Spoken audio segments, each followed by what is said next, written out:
Hi students, आज हम देखेंगे ecosystem structure and function. Ecosystem ये एक ऐसा टॉपिक है जिसको हम क्लास 10 से 8th लेवल से हम लोग पढ़ते आते हैं इकोसिस्टम को। तो आज हम देखते हैं इकोसिस्टम, इसकी स्ट्रक्चर को देखेंगे और इसका फंक्शन देखेंगे। The term ecosystem was first coined by A.G. Tansley, and ecosystem consists of two words that are eco and system. The meaning of eco is environment and system means interaction. Means interaction with our environment is called ecosystem. Definition of ecosystem. According to E.P. Odum is an American ecologist. The ecosystem is the basic functional unit of organisms and their environment interacting with each other and with their own components. Example क्या होते हैं? Example हम देखते हैं ecosystem. There are so many types of ecosystem. Grassland का ecosystem अलग होता है, फॉरेस्ट का इकोसिस्टम अलग होता है, एक्वेरियम का एक अलग इकोसिस्टम होता है। इसी तरह से पॉन्ड का, लेक का, रिवर का और ओशन का अलग अलग इकोसिस्टम होते हैं। Then now we come to types of ecosystem. There are two types of ecosystem. First one is terrestrial and second one is aquatic. In terrestrial ecosystem हम देखते हैं कि जो स्थल पे होते हैं, जो स्थल पे ऐसे इकोसिस्टम जो स्थल पे होते हैं, जैसे कि फॉरेस्ट का इकोसिस्टम होता है, ग्रासलैंड का इकोसिस्टम होता है एंड डेजर्ट का इकोसिस्टम, ये सब टेरेस्ट्रियल इकोसिस्टम के अंतर्गत आते हैं। देन एक्वेटिक इकोसिस्टम मतलब जो जलीय पारिस्थितिक तंत्र होते हैं, जैसे कि पॉन्ड का, लेक का, वेटलैंड, रिवर, ये सब एक्वेटिक इकोसिस्टम के अंतर्गत हम इनका अध्ययन करते हैं। Then structure of ecosystem. Ecosystem consists of two main components. First one is abiotic component and second one is biotic component. In abiotic component non living things आते हैं abiotic component में, जैसे कि ऐसे थिंग्स जो नॉन लिविंग हैं और हमारे इकोसिस्टम को इफेक्ट करते हैं। That are soil, water, light, inorganic nutrients and weather. Then biotic component मतलब जो लिविंग थिंग है, जो सजीव हैं, जो इकोसिस्टम के स्ट्रक्चर में होते हैं, they are producers and consumers. Then देखते हैं हम बायोटिक कंपोनेंट क्या होते हैं। बायोटिक कंपोनेंट होता है from nutrition point of view. हम न्यूट्रिशन पॉइंट ऑफ व्यू से देखेंगे। The biotic components of ecosystem can be grouped in 3 categories. First is producer, second one is consumer and third one is decomposer. Producers क्या होते हैं? Producers मतलब जो direct sunlight से अपना फूड खुद ही बनाते हैं, जैसे कि ग्रीन प्लांट्स होते हैं जो प्रोड्यूस करते हैं।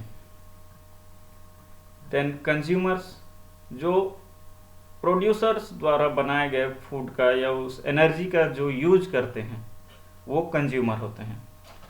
एंड डिकम्पोजर्स जो इस इकोसिस्टम में डेड मटेरियल को डिकम्पोज करते हैं, उनको हम डिकम्पोजर्स कहते हैं। एक और टर्म हम यूज करते हैं इकोसिस्टम में, वो टर्म है स्ट्रेटिफिकेशन। स्ट्रेटिफिकेशन ये एक टर्म जनरली यूज होता है इकोसिस्टम के अंतर्गत। The vertical distribution of different species occupying different level is called stratification. हम यहाँ डायग्राम में देख सकते हैं कि एक ट्रॉपिकल फॉरेस्ट का स्ट्रेटिफिकेशन यहाँ दिखाया गया है। फर्स्ट जो मतलब ये लेयरिंग होता है, स्ट्रेटिफिकेशन एक तरह का लेयरिंग होता है। ये इमर्जेंट लेयर कहलाता है, ये कैनोपी लेयर कहलाता है, ये अनडिस्ट्रॉयड लेयर है और ये श्रब लेयर है, और सबसे नीचे होता है ग्राउंड लेयर या हर्ब का लेयर होता है फॉरेस्ट में।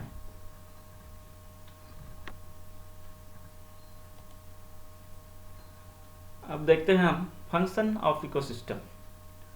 The component of the ecosystem are seen to function as a unit when we consider following aspects. First one is productivity, decomposition, energy flow and nutrient cycling. Productivity क्या होता है? The rate of biomass production is called productivity. In an ecosystem, the rate of biomass production is called productivity. In productivity हम देखेंगे gross primary productivity, जिसको हम GPP कहते हैं. GPP, the rate of production of organic matter during photosynthesis is called gross primary productivity, means total energy fixed during the photosynthesis is called GPP. And NPP देखेंगे, NPP होता है net primary product. जब हम GPP में respiration को minus करेंगे, respiration जो use हुआ रहता है उस एनर्जी को हम GPP माइनस कर देते हैं, means GPP minus respiration is called NPP. Then secondary productivity, the rate of formation of new organic matter. The rate of formation of new organic matter is by the consumer. Secondary productivity consumer से होती है.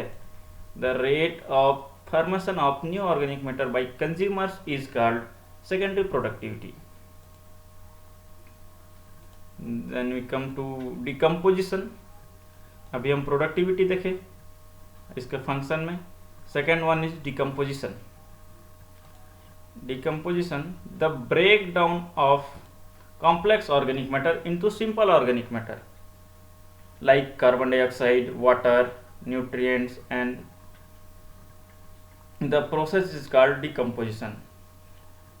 There are so many steps in decomposition. Decomposition step by step होता है, जैसे कि fragmentation, leaching, catabolism, humidification and mineralization. हम यहाँ एक साइकिल देखते हैं, डिकम्पोजिशन साइकिल इन एक टेरेस्ट्रियल इकोसिस्टम. मतलब एक इस टेरेस्ट्रियल इकोसिस्टम में यहाँ डिकम्पोजिशन साइकिल को बताया गया है. एक फर्स्ट हम देखेंगे, कोई ट्री ग्रो होता है, सॉइल में ग्रो करता है कोई भी ट्री तो ग्रो कर गया, उसके बाद उसका लीफ है ना, उसका लीफ जमीन में फिर से गिर जाता है. A leaf falls to the ground, और उस लीफ का फिर वो लीफ क्या होगा, डिकम्पोज होगा. वह लीफ डिकम्पोज होगा, वो या तो इंसेक्ट द्वारा ईट होगा या other animal nutrient and energy, जो उसका न्यूट्रिएंट है और उसका एनर्जी है वो कहाँ जाता है, फूड वेब में जाता है. ठीक है, ये डिकम्पोज हो गया. डिकम्पोज होने के बाद ये some nutrient leach into soil by chemical action, और ये क्या बन जाता है, एक ऑर्गेनिक रिच सॉइल बन जाता है. और इस सॉइल का फिर से यूज कौन करता है, फिर नया होने वाला प्लांट्स, जमीन पे उगने वाला प्लांट्स इस रिच ऑर्गेनिक सॉइल का यूज करता है. यदि हम इसको यहीं से देखें, ठीक है, ये leaf partially consumed by decomposers such as fungi and bacteria, they begin to lose from the become litter. उस डेड ऑर्गेनिक मटेरियल में कुछ फंजाई हो जाएंगे, कुछ फंजाई ग्रो करेंगे. Then that was further decomposition by earthworm and bacteria, soil mites, fungi etc. और उसके बाद वो फिर से यहाँ डिकम्पोज किए जाएंगे और ये क्या बन जाएगा, ये एक रिच ऑर्गेनिक सॉइल बन जाएगा. और यहाँ से ऐसा ये फिर साइकिल चलता रहेगा. ये डिकम्पोजिशन साइकिल है, टेरेस्ट्रियल इकोसिस्टम में इसको बताया गया है. Then energy flow. The flow of energy is one way direction. Ecosystem में energy flow one way direction में होता है, from producer to consumers. This is only one direction. ये एक ही ऐसा डायरेक्शन है, मतलब रिवर्सिबल नहीं होता है. ये एक ही डायरेक्शन में एनर्जी का फ्लो होता है ecosystem, and in decomposition process. However, a part of the energy is lost as heat and agrees with the phenomenon of second law of thermodynamics. 10% law use होता है। एनर्जी फ्लो में हम देखेंगे grazing food chain. दो प्रकार के food chain होते हैं, एक ग्रेजिंग फूड चेन होता है और सेकेंड वन क्या होता है, डेट्राइटस फूड चेन। तो फर्स्ट हम देखते हैं grazing food chain. Grazing food chain में जो प्रोड्यूसर्स होते हैं वो ग्रासेस होते हैं, मतलब जो सनलाइट को फिक्स करके एनर्जी बनाते हैं वो ग्रास होते हैं, और इस पर डिपेंड होते हैं primary consumers and secondary consumers. इस पर डिपेंड होंगे primary consumers, secondary consumers. Primary consumer में आएंगे गोट, रेबिट, ये सब आते हैं। उसके बाद सेकेंडरी कंज्यूमर में मैन, लियन। देन हम देखते हैं डेट्राइटस फूड चेन। क्या होता है detritus food chain? Detritus is non-living particulate organic material, includes the body of fragments of dead organisms as well as fecal material. Decomposers are heterotrophic organisms, also called saprophytes. Example देखेंगे हम fungi and bacteria जो dead material पे grow कर देंगे। यहाँ दिखाया गया है डेट्राइटस फूड चेन। जैसा हम अभी पहले देखे कि कोई लीफ जमीन पे गिर जाती है, उसके बाद वो माइक्रो ऑर्गेनिजम्स द्वारा डिकम्पोज किया जाता है और उस माइक्रो ऑर्गेनिज्म को बैकबर्ड ईट करेगी। इस प्रकार की ये डेट्राइटस फूड चेन होता है। Food web. A food web is depicts various feeding connection in an ecological community. मतलब फूड वेब क्या होता है, बहुत सारे फूड चेन आपस में मिल जाते हैं और एक कॉम्प्लेक्स वेब बनता है। Natural interconnected food chains make a food web.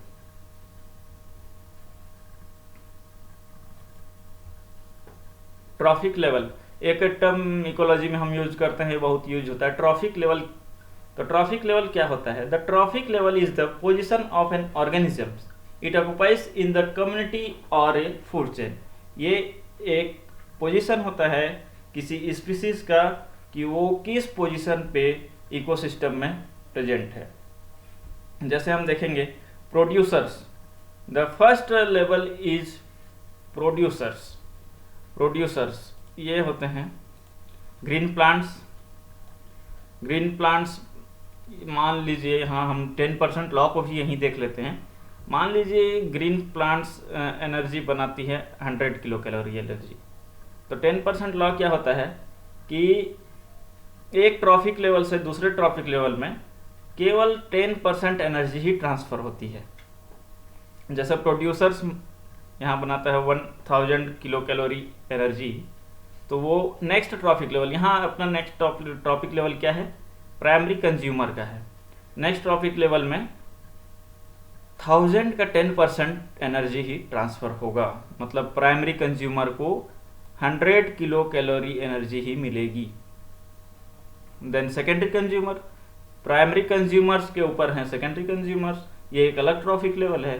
तो अलग ट्रॉफिक लेवल है, इसीलिए इस 100 किलो कैलोरी की ओनली 10% सेकेंडरी कंज्यूमर को मिलेगी, मतलब 10 किलो कैलोरी। उसके बाद आते हैं टर्सरी कंज्यूमर्स। सेकेंडरी कंज्यूमर्स से नेक्स्ट ट्रॉफिक लेवल होता है टर्सरी कंज्यूमर, और इसमें फिर 10 किलो कैलोरी का 10% एनर्जी ट्रांसफर होगा, means 1 kilo calorie energy transfer होती है। हम डिफरेंट ट्रॉफिक लेवल में एनर्जी फ्लो को हम यहाँ देख सकते हैं। एट फर्स्ट सन से एनर्जी मिलती है ग्रीन प्लांट्स को। फर्स्ट ट्रॉफिक लेवल प्रोड्यूसर्स होते हैं ग्रीन प्लांट्स।